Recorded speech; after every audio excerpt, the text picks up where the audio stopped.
ना माँ को पता है ना बाप को पता है कि बच्ची को उल्टियाँ क्यों हो रही हैं। परेशान हुए और वो अपनी बच्ची को लेकर के सरकारी हॉस्पिटल में गए अपनी बच्ची को लेकर, जहाँ पर डॉक्टरों ने कहा इसके फलां टेस्ट करवाओ, पेशाब के टेस्ट करवाओ, खून के टेस्ट करवाओ। आखिरकार पेशाब के टेस्ट में ये बात साबित हो गई कि ये लड़की माँ बनने वाली है। जब ये बात सुनी तो माँ बाप के पैरों तले ज़मीन निकल गई और डॉक्टरों के मुंह से ये अल्फाज निकले और मोहल्ले के और भी लोग वहाँ मौजूद थे, उन तक ये बात पहुँची कि अभी तो इसकी शादी भी नहीं हुई, ये क्या माजरा बन गया। ये बात जब माँ बाप के अलावा तीसरे के कान में पड़ी तो उस तीसरे के कान जुबान से निकलकर ये खबर पूरे पटना में जंगल में आग की तरह फैल गई।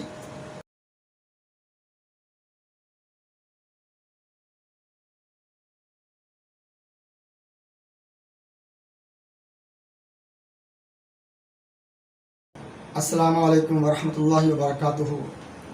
मेरे मुअज़्ज़ज़ सामीन इकराम, दोस्तों और इंतहाई एहतराम के लायक ज़ी वक़ार मेरी माओं और बहनों, आप तमाम को आमर मुहम्मदी का सलाम कबूल हो।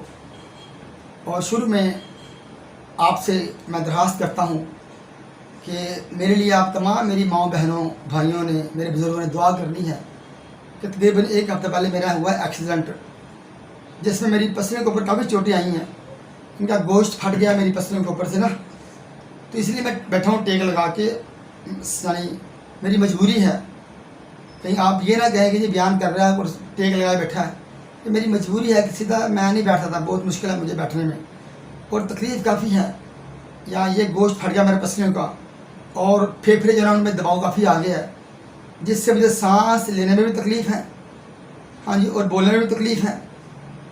तो इसलिए ये टूटे फूटे अल्फाज जो हैं मेरे, ये आप लोगों ने गौर से सुनने हैं। और मेरी, क्योंकि मैं इस तकलीफ़ की हालत में भी मैं बैठा हूँ आपके सामने, क्यों बैठा हूँ, क्यों अपना बयान रिकॉर्ड करवा रहा हूँ, क्योंकि मैंने अपनी ज़िंदगी, पूरी ज़िंदगी इस अदारे के नाम मैंने लगाई हुई है अल्लाह के मखलूक के लिए और अल्लाह के लिए।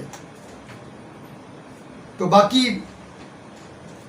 एक बड़ा ही दिल खराश वाक़या जो मुझे आपसे शेयर करना है आज। आप जब वो सुनेंगे यकीन करें कि बड़े बड़े पत्थर दिल लोग जो है ना वो मोम हुए बगैर नहीं रहेंगे। इतना संगीन वाक़या हुआ जहेज़ के हाथों इंडिया के अंदर, चंद साल पहले की ये बात है।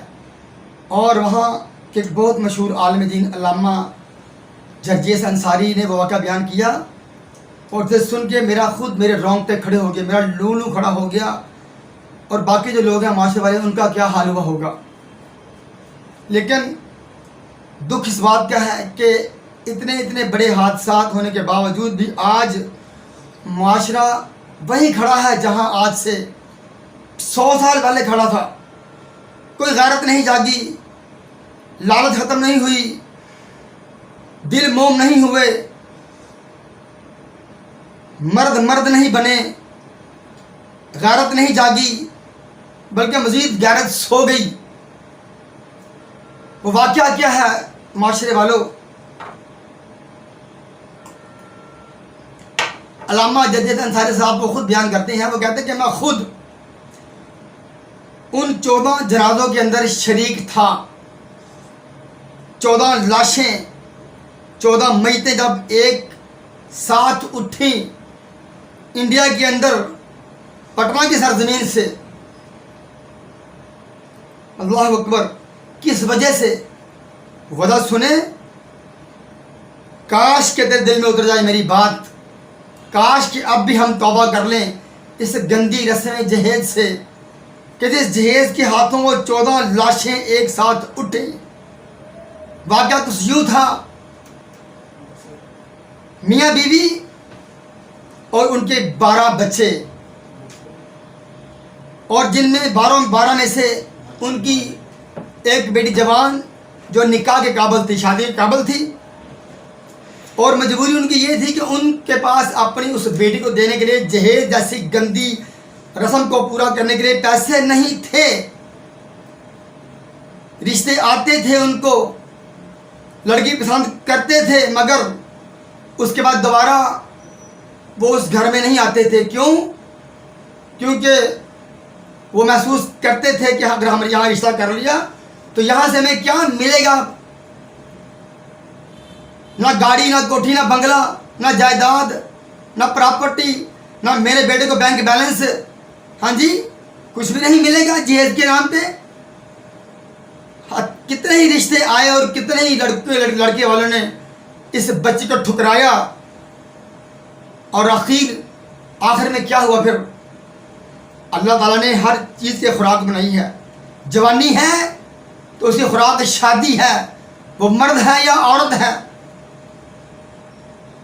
अब इसी इस्लाम में उस लड़की के अपने ही मोहल्ले के हिंदू लड़के से नाजायज़ तल्लुकात कायम हो गए, जिसके नतीजे में कुछ देर के बाद वो लड़की हामिला हो गई।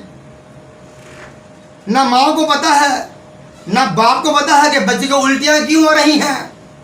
परेशान हुए और वो अपनी बच्ची को लेकर के सरकारी हॉस्पिटल में गए, अपनी बच्ची को लेकर, जहाँ पर डॉक्टरों ने कहा इसके फलां टेस्ट करवाओ, पेशाब के टेस्ट करवाओ, खून के टेस्ट करवाओ।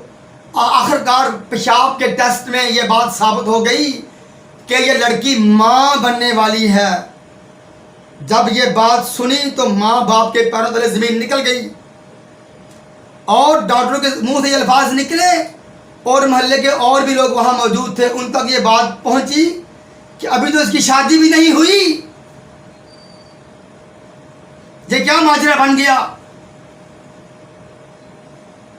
ये बात जब माँ बाप के अलावा तीसरे के कान में पड़ी तो उस तीसरे के कान जुबान से निकलकर ये खबर पूरे पटना में जंगल में आग की तरह फैल गई। अब क्या था कि लड़की का भाई जब घर से बाहर निकलता, उसका बाप निकलता घर से बाहर, लोग उन्हें ताने मारते कि तेरी बच्ची बदकार, ये बदकार का बाप जा रहा है, ये बदकार का भाई जा रहा है। बाप से ये ताने ना सुने गए। आखिरकार उस मजबूर बाप ने ताने सुनने के बाद, ताने सुनकर वो थक गया। वो बेचारा बाप, गरीब बाप, मजबूर बाप, कि जिसकी बेटी ने जहेज के हाथों मजबूर होकर नाजायज तल्लुकात उसके कायम हो गए, ना होने के बावजूद जो जहेज की लानत इस माशरे ने आम की, जिस जहेज की लानत को उलमा किराम ने नहीं रोका, जिस जहेज को आम करने में हाथ किनका है? उलमा किराम का। सारे मुजरिम हैं बराबर के इस गंदी रस्म को आम करने में। याद रखिए जरा, जहेजियों जवाब दो, खून का हिसाब दो, देना पड़ेगा। जब कल क़यामत को ये मजबूर जानी लड़कियां, तब इनसे अल्लाह पूछेगा ज़ना क्यों किए? फिर वहां ये अपना दावा दायर करेगी, या अल्लाह हम गरीब थी, हमें इस जालिम लालची माशरे ने हमें कबूल नहीं किया, बगैर जहेज के रिश्ते आते थे, मगर हमारी गुर्बत देखकर वो हमें इनकार करते थे कि जहाँ से हमें जहेज नहीं मिलेगा। इनकार सुन कर हम जानी बन गई, उनके भाई डाकू बने। उनसे अल्लाह पूछेगा डाकू क्यों बने? फिर वहाँ वो बयान करेंगे, या अल्लाह हम अपनी बहनों का जहेज इकट्ठा करते करते डाकू बन गए, चोर बन गए, हमारे बाप के गुर्दे पी गए। ऐसे ही वो लड़की बेचारी जानी बनी जहेज के हाथों, इस गंदी रस्म के हाथों। फिर क्या हुआ कि बाप ताने बर्दाश्त ना कर सका, आखिरकार मेडिकल स्टोर में गया और वहां से उसने डब्बी ली, जहर की डब्बी ली, जहर की गोलियों में डब्बी ली। और छुट्टी वाले दिन जब खाना पक गया तो वो कहता कि आज हम सारे खाना खाएंगे मिल के। जब खाना तैयार हुआ उसने हंडिया में चुपके से वो जो डब्बी जहर की वो डाल दी। वो पूरी हंडिया जहर आलूद हो गई। फिर उसने अंदर से कुंडी बंद कर दी। कुंडी बंद कर दी उसके बाद जब उन्होंने खाना शुरू किया, फिर आहिस्ता आहिस्ता आहिस्ता आहिस्ता सारे ही खाना खाने के बाद अकेले अकेले ने तड़प कर जान दे दी। किसके हाथों? ये लालजी मास्टर के हाथों, जहेज के हाथों, जहेज की लानत को ना रोकने वाले उलमा के हाथों। सारे मुलव्वस हैं उन 14 लाशों के अंदर। जब कितनी देर तक जब कुंडी ना खुली, लोगों ने देखा कि अंदर से कुंडी बांधा भाई अंदर से, क्या मसला है। उन्होंने दरवाजा खटकाया, तब भी आवाज नहीं आई अंदर से।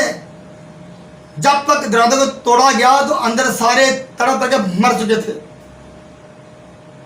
जब उनका पोस्टमार्टम कराया गया तो पता चला कि इनको जहर दे दिया गया है। जहर क्यों दिया गया? सोचें, ये सवाल है मेरा इस लालची माशरे से। सोचें कि जहर क्यों दिया उस बाप ने अपनी बेटी को। इस जालिम माशरे के ताने सुन सुनकर ताने सुनता कब तक?